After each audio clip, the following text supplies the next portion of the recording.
Hey, what's going on, people? It's your boy Mill Hustles and Isaiah with another talk wrestling show, aka Pro Wrestling Society. Better late than never. We've been busy, so we didn't have a show last week, so we do plan to make it up today with two awesome subjects. Isaiah, you there? Can you hear me okay? Hell yeah, I can hear you okay. Good, good. New microphone. So yeah. So today we're gonna talk about promos and babyface slash heel turn. So I'm gonna go ahead and let you kick it off, man, and I'll feed off of you. Go ahead. Okay, I'm just gonna share with you like what I think about wrestling promos and what I think good wrestling promos should have and what they shouldn't have. And okay, let's start it off here. Okay. Unfortunately, it seems like the art of cutting promos has died. Um, Back in the day, wrestlers they used to when they cut promos, they used to come up with like the most creative things imaginable. It was not rehearsed or anything like that. Like they just straight off the dome. Like I remember when Stone Cold cut the promo of on Jake the Snake Roberts. Remember, I think you remember when King of the Ring. yeah, when he made up that like he's he made up that catchphrase Austin 316 where he was like you sit here and you thumb your Bible and didn't get you say your prayers and didn't get you nowhere, like Austin 316 says I just whipped your Mhm. like okay, this is a fun fact. He said that was actually done off the fly. Like he was nervous before he uh he did that. He didn't know what he was gonna say. But then he knew about Jake the Snake's religious affiliation, and so that's when he decided to basically use that in his promo, and that's what got his career taken off. So that was really amazing. Wow. I mean, you got to remember that. I don't know why, but back then, the guys, you like you said, they used to do promos on the fly. If they didn't do promos on the fly, they would just do it, with bullet points. Especially the guys that either didn't cut very good promos, or they needed something promoted. But guys like Stone Cold and The Rock, they pretty much had free reign. But if they needed something promoted, just like I said, bullet points. Just mention this, mention that, go out there and do your thing. If you couldn't cut a promo at all, most likely you either were an undercard guy, and if they wanted to move you up because you had a good look and you were pretty good in the ring, they'd give you a manager. Yeah, But and it's managers don't exist anymore, and wrestlers, for the most part, these days look regular, like really regular. They don't look larger than life. And the promos, I always thought if a promo had too many syllables, too many big words, I thought it was boring. I think a promo is almost like a rap. Like every promo I heard from Stone Cold, The Rock, people would chant alongside with him like a song. People don't do that yeah, anymore. Really doing that, it has to be Chris Jericho and Enzo currently. Enzo Amore. As yeah, far as the WWE goes, as far as TNA goes, I don't know. I haven't really kept up with them, or GFW or whatever. Lucha Underground doesn't really do too many in-ring promos. They do a lot of cool vignettes, but at the same time, they're not really, tonight's opponent, I'm gonna kick your butt and blah blah blah. They don't do that no more. yeah. Yeah, I mean, and here's the thing about promos, it's like I said in my other episodes, like if if a wrestler doesn't can't cut a good promo, then I'm most likely not gonna watch their match, or I'm not. At least I'm not gonna be hyped up for it because it's like whenever I watch wrestling, I always look. I mean, before any main event, I always look at the promos and look at the story behind it, and because the promos are what hypes it up for me. Like, I mean, every good promo should have character, emotion, drama, believability, hype, passion, and basically, express something like whatever it is that they want to express, rage, sorrow, um, disgust, all these different emotions, and I agree with you. Like every good promo shouldn't have all these big words, and because that's. I mean, I think they should just keep it simple, and, like not try to overcomplicate things, and It has just to be make. catchy. Like I said, it has to be like a song. That's how I look at it. Yeah, If they don't chant along with you, then it's not a good promo, in my opinion. There are exceptions. There are exceptions, but I think a good promo should have a couple of regular catchphrases. Switch your delivery up a little bit. You know, I mean, I know guys that have made millions of dollars in wrestling for having great promos but not being great wrestlers. The biggest case in point would be Hulk Hogan. Hulk Hogan was not great as far as the WWE went, but his promos were always super energetic. Jesse Ventura is another example. So is what's his name? Superstar Billy Graham. yeah, man. But like like one of my favorite I got a lot of people who really can cut really actually. Yeah, I got like a bunch of people who can cut really good promos. Like I remember one time Stone Cold, there was a commercial on, and he was like, "Sportsmanship, what a load of crap! No, Don't but preach no morality."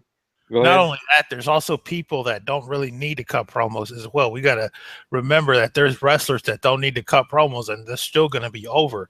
Guys like Rey Mysterio Jr., guys like Sabu, Chris Benoit, RIP, guys like that they weren't really good at cutting promos, but they were great in ring and their actions spoke for them. Now, we do have to include those guys that their in ring work is their promo. A lot of luchadors, especially Lucha Underground, their in-ring work is their promo. Yeah,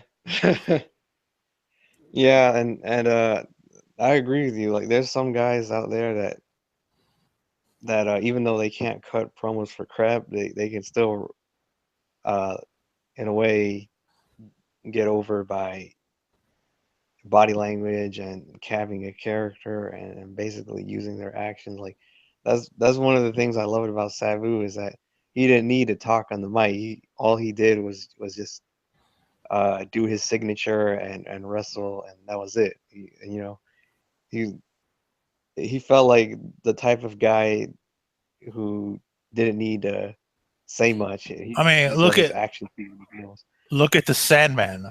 He never really cut promos. He wasn't that good in the ring, but his entrance, his character, you know, minus the promo, just his actions, how he moved is what got him over, because people could relate to him. He's a drunk white guy that smokes cigarettes and beats the crap out of people with weapons. So he got super over. And I don't remember that many promos from the Sandman, and he was super fucking over. Yeah, I think I remember one where on the Raven versus Sandman DVD um where his wife Missy, or I don't know if it was his wife or Missy Hyatt or some other chick, but like the point is I do not like Missy Hyatt at all. I hate Missy Hyatt. Well, I don't hate her, but I think she's a bitch. I've never liked her, to be honest. I never liked her either, She honestly. blocked me on Twitter.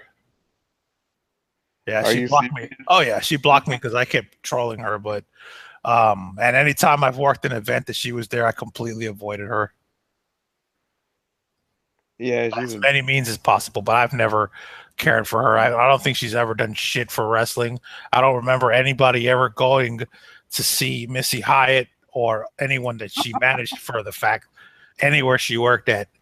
Honestly, she's a waste of space in wrestling. yeah, I hear you on that. I can be so fucking mean on these things, bro. You don't even. And I'm being nice, bro. I could be fucking. You have no idea, bro. I agree with you there. I mean, I think that I heard she's actually really really like you said, really mean spirited and I don't know. I haven't heard that from everyone. I'm just talking from personal experience. dang. Yeah. So she needs to fucking fix her hair and wash her ass before she approaches me. To be honest, stinking ass. All right, but yeah. But yeah, there's so many great promos in wrestling. Like I could go on and on and on, and yeah, I mean, some of the ECW guys, they cut some of the best promos in history. Like, oh my goodness, like like um like Mick Foley. Remember his promos in Oh, of ECW? course, Cactus Jack, man. Cactus Jack had some of the best promos. Hell, Mick Foley, when he first debuted in the W, had some excellent promos too. They were really creepy and shit, but his kind of promos were birthed by The Undertaker, and Mankind's promos birthed characters like Bray Wyatt, the Wyatt family, dark characters like that. Dude, every time he cut a promo, it looked like he was freaking having a mental breakdown. Oh, I swear, dude. Oh yeah, that was the whole point, Yeah, he'd be like, well, that time I had my ear ripped out of my face. Yeah, and sometimes he'll be bashing his head with his fist and everything. He'll be bleeding. Man, Dude, oh fucking Mick Foley's awesome. I've met Mick Foley before, and that guy, man, I'm surprised he still walks to this day. yeah, I am too. And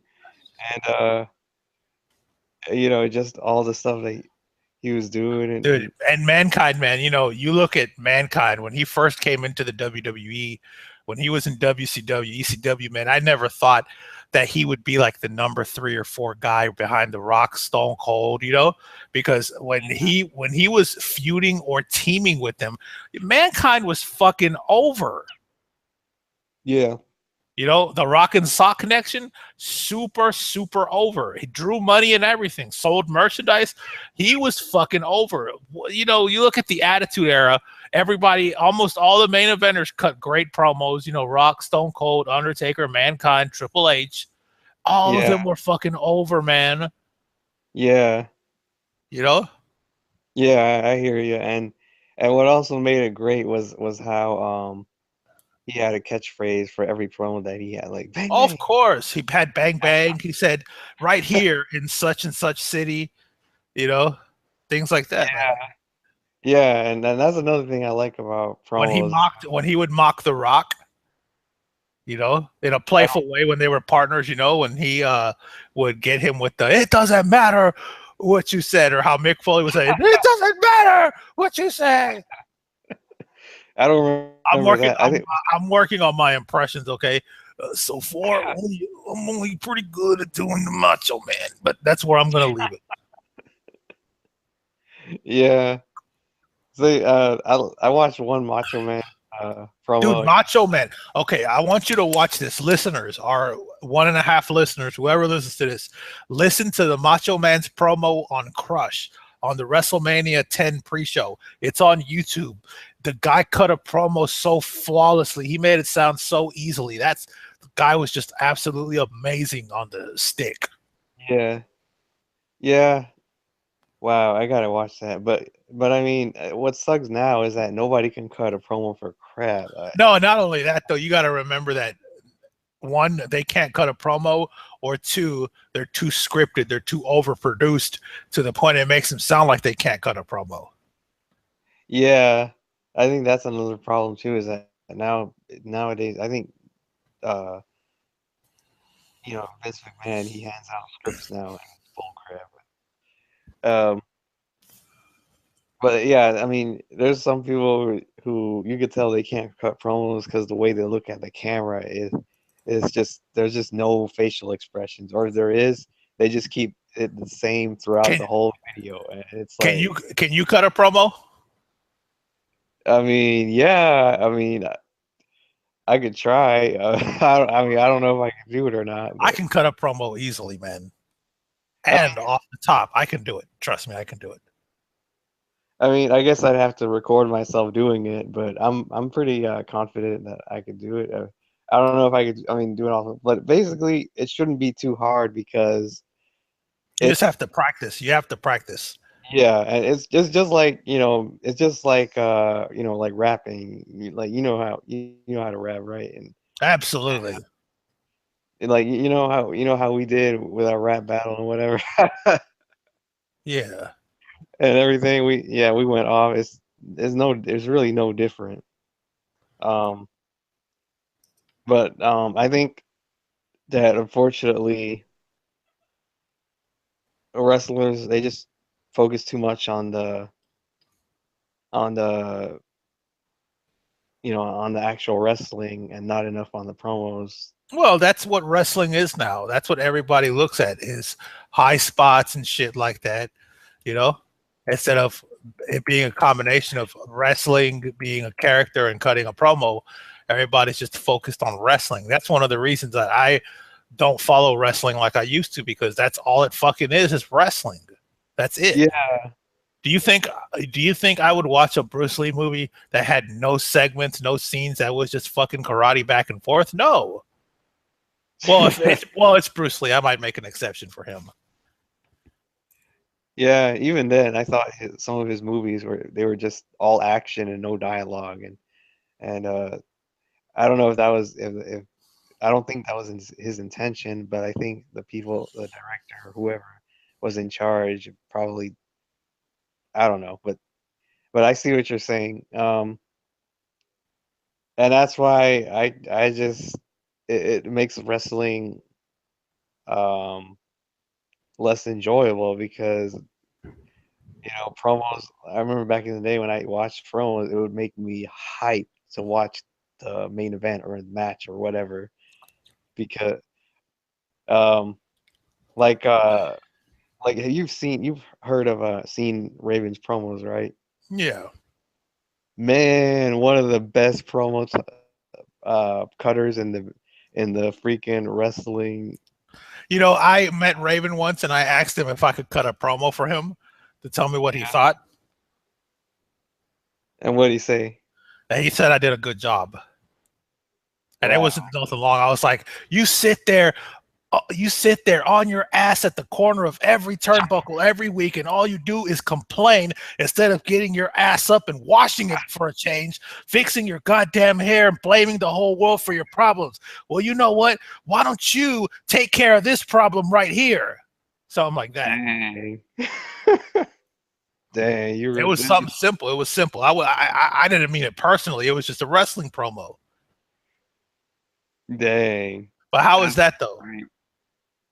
Yeah, like promos like that. I love promos like that. Like, where they fire shots at each other and they actually, they don't do the generic I'm gonna beat you up today, like, or I'm gonna beat you up tomorrow. I mean, that's just so for a while, but then it just got old and or stuff like I'm gonna win, you're gonna lose. Like that's just so that's so You can make it cliche. work though. You can make it work. Yeah, well, I mean, you can, but it takes a lot of creativity and drive and stuff like I think some wrestlers could make it work or actually did make it work like give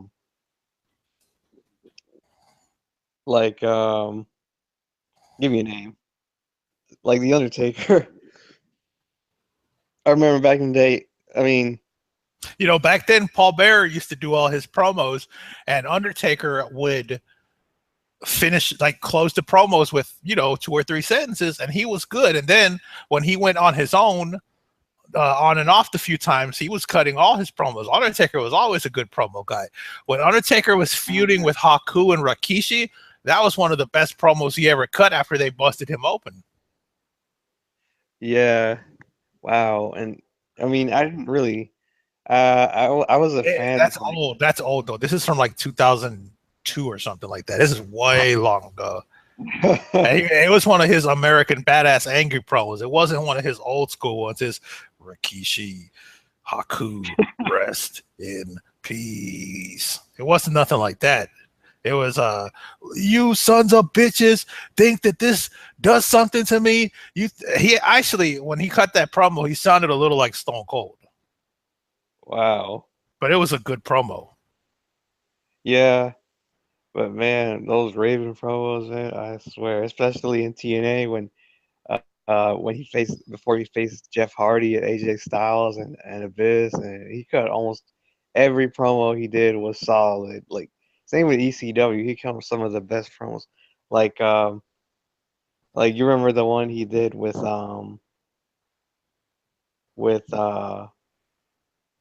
with Monty Brown or there was just so many to name. Like, oh my goodness, just the like I like this WCW ones. yeah, I love those too because Quote the Raven, nevermore. yeah, I mean, what I loved about his is how he would mix in just all these different emotions, like like rage, uh, stuff that he went through as a kid, childhood traumas, um, some bit of philosophy, poetry, a whole bunch of stuff, and it was really original and just raw energy, raw emotion. Um, I don't remember his exact words at the top of my head, but dang, like it was just flat out amazing the way he cut the promos and everything. I was like, man, it made me hyped up to see the matches, and like same with Tommy Dreamer. I remember he cut some good promos. I mean, I haven't really kept up with him, but I think I saw one, and that was just that. I think that made me a fan. um, but um, but yeah, that's pretty much it. Hmm.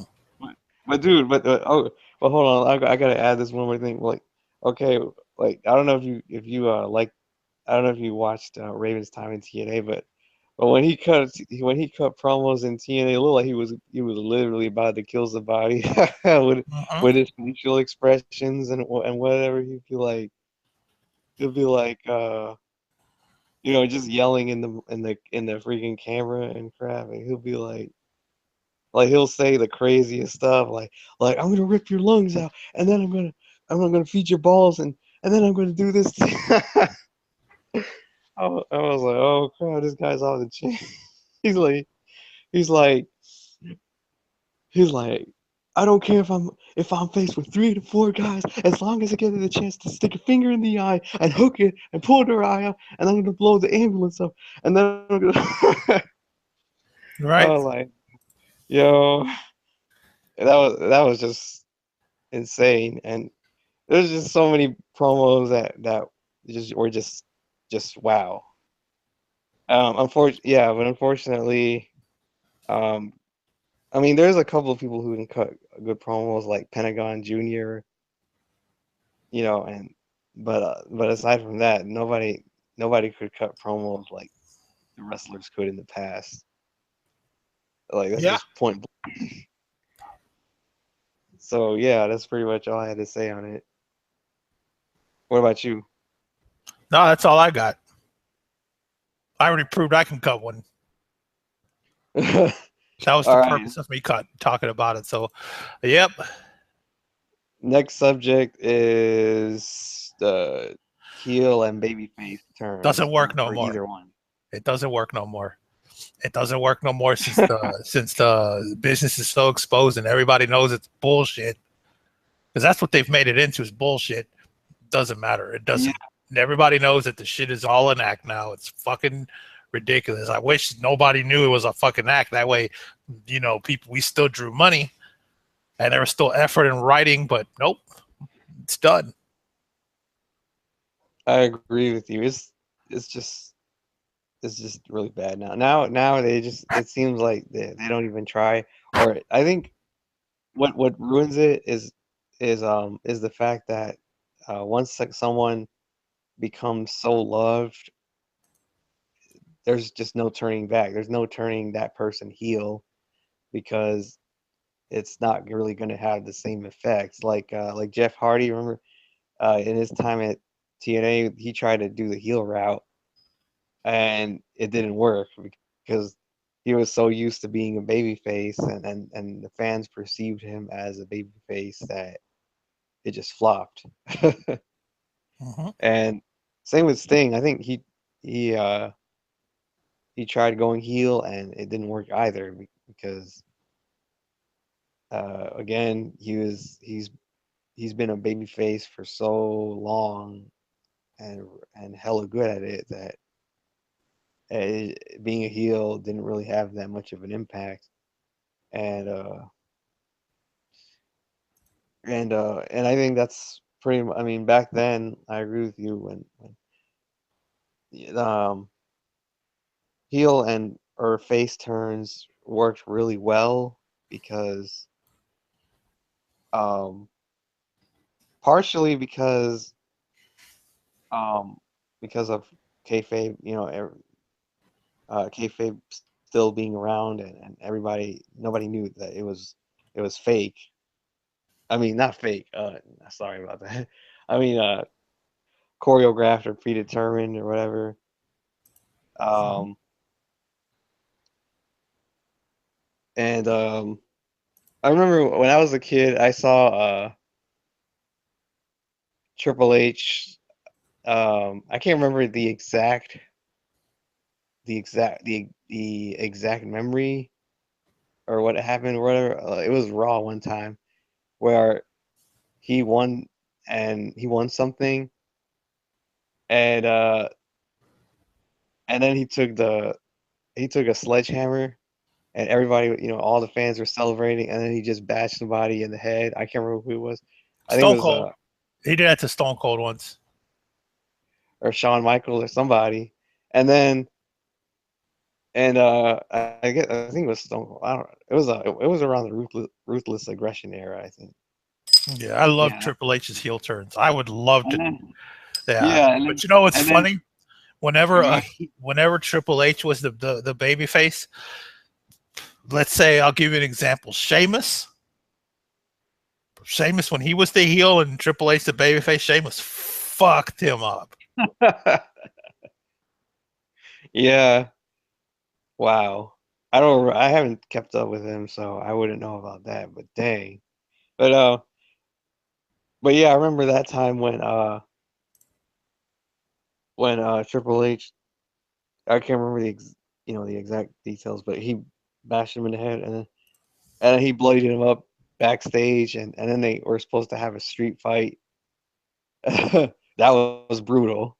I mean, and that's what I realized what a great heel turn or a baby face turn is when the audience doesn't really expect it. Um, at the most critical moment in wrestling, like if somebody, whether I think like take for example, Chavo Guerrero and Rey Mysterio when they had their thing going on. Chavo and Rey used to be uh actually Chavo rather he used to be a face in on SmackDown around I think around the late 2000 2006.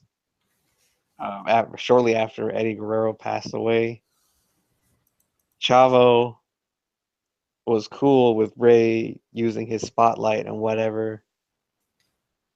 And until like at one point, Ray was becoming more successful and being a champion or whatever until Chavo attacked him, and then the fans were outraged. There was just so much surprise, shock, and everything. And then left them wondering why, why did this happen until Chavo came out like the following week and explained. He was like, "You stole Eddie Guerrero's spotlight," and that was just wow. That was just really emotional, and that's what every great heel or face turn should have. It should have um it should have a deep motive behind it. It shouldn't be done just for the hell of it. Like When you another when you when you turn somebody babyface or heel really like often, or you change titles, the titles change hands often. That's called hot shotting, and that's something that they did a lot yeah during the Attitude Era, and that didn't help either. yeah. And that's the only thing. That's one of the things I didn't like about the Attitude Era. Is they would do. stuff like that, and it was just like, come on now, are you serious? And uh, wait, oh, I remember another great heel turn was between Batista and Rey Mysterio. I remember when they used to be really they used to make a hell of a great tag team until Batista attacked him, and for apparently no reason, until I don't know, I guess he the gold belt corrupted his soul or something like that. Mhm.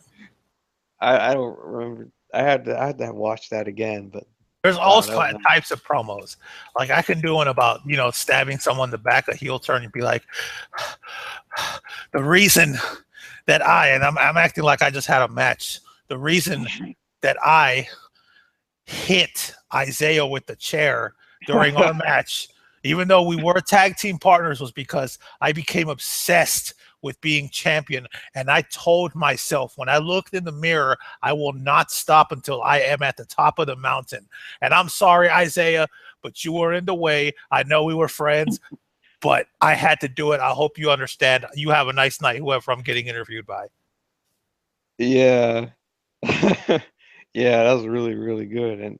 And yeah, stuff like that. I think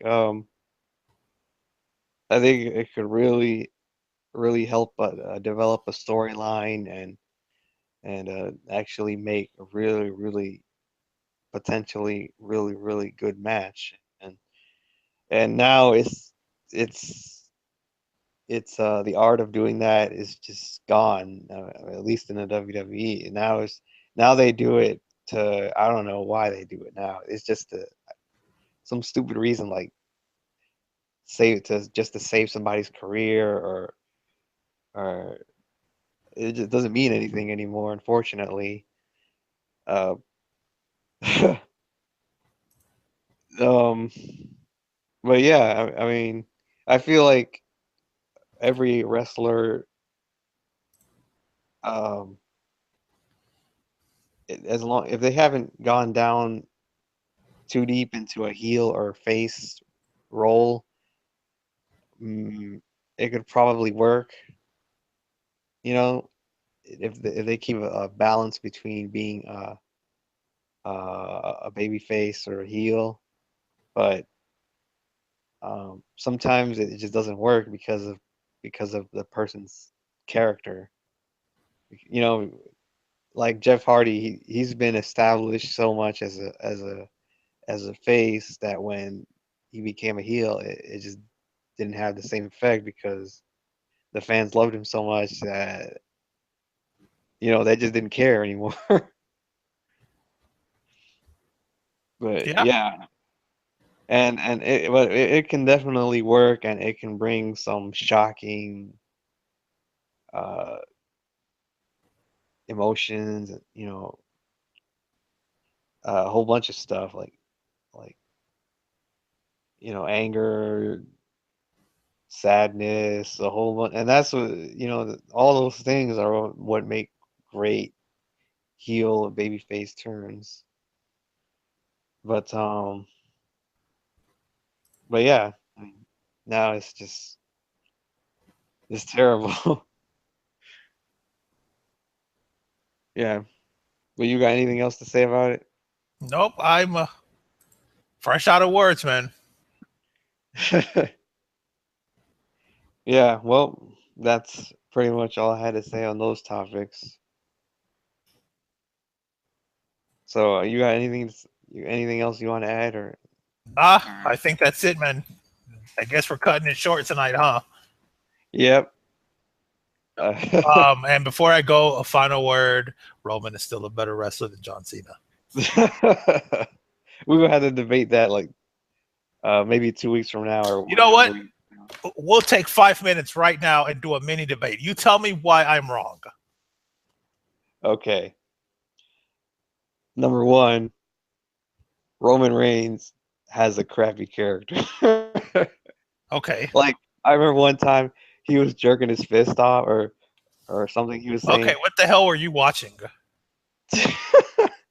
I was watching. I don't remember the exact match, but it was It was on Raw. I think it was against Braun Strowman. I can't remember, but before he did the Superman punch, he jerked his fist off, and then all of a sudden, out of nowhere, he says, "Ooh, ah." I'm like, what the hell? What does that have to do with this freaking character? That has, oh my goodness, horrible, man. Like, as see, the difference between John Cena and Roman Reigns is that John Cena's character, it makes sense and it's consistent, and that's why John Cena is better because, I mean, I haven't watched John Cena's latest matches, but I know that he's a what, a Superman or a superhero or something like that. He's a child's hero, or he's a positive role model or something like that. Like that's way more impactful than somebody who just jerks his fist off and just does something ridiculous. And number two is that everybody remembers John Cena's moves. Like everybody remembers um, the STFU, the FU, Okay, and some other moves. go back. And nobody. I like Roman Reigns' character. Roman Reigns' character is not original. Roman Reigns' character is one that's derived from people like Kevin Nash, The Undertaker, for example. So I don't know why you think that character's bad. And second off, everybody knows that Roman Reigns' moves are the spear and the Superman punch. Everybody remembers that too. So continue. Well, I mean, but here's the thing though, that he might. I mean, he might have gotten a superficial like look to it, but other than that, there's really nothing, no substance behind his character. I think Roman Reigns was kind of good as a heel, like because he made me hate his guts when he beat the crap out of the Undertaker. But as a face, nah, he has no I charisma. think he's overproduced. I will give you. I think he has charisma. I think that his entrance, his demeanor is, just because he Well, doesn't talk, you can work with those things. Like I said earlier in our discussion with promos. Now, when it comes to the in ring, which is what everybody's been arguing me about, he has better matches than John Cena, and he's been wrestling less time than John Cena. It's natural to him. You how cannot tell so? me that he has better wrestling. He does not have better wrestling matches than what's his name. And I'm not saying John Cena doesn't have great wrestling matches, because he does. I could name a bunch of them. I just feel like, and a lot of people agree, he's a better in-ring performer. He's more believable than John is. And he doesn't call spots like John Cena does. Okay, okay, power bomb me. Okay, well, I'm gonna have to give a full depth um argument like 2 weeks from now, or whenever, and actually debunk some of those points that you made. Okay. All right, but I'll show you how John Cena is a better wrestler. All All right. right. All right. Anything else? No, that's it. Okay, people. Well, I guess that's it. We're cutting our show a little short tonight, and hopefully we will see you next week. Later. Peace.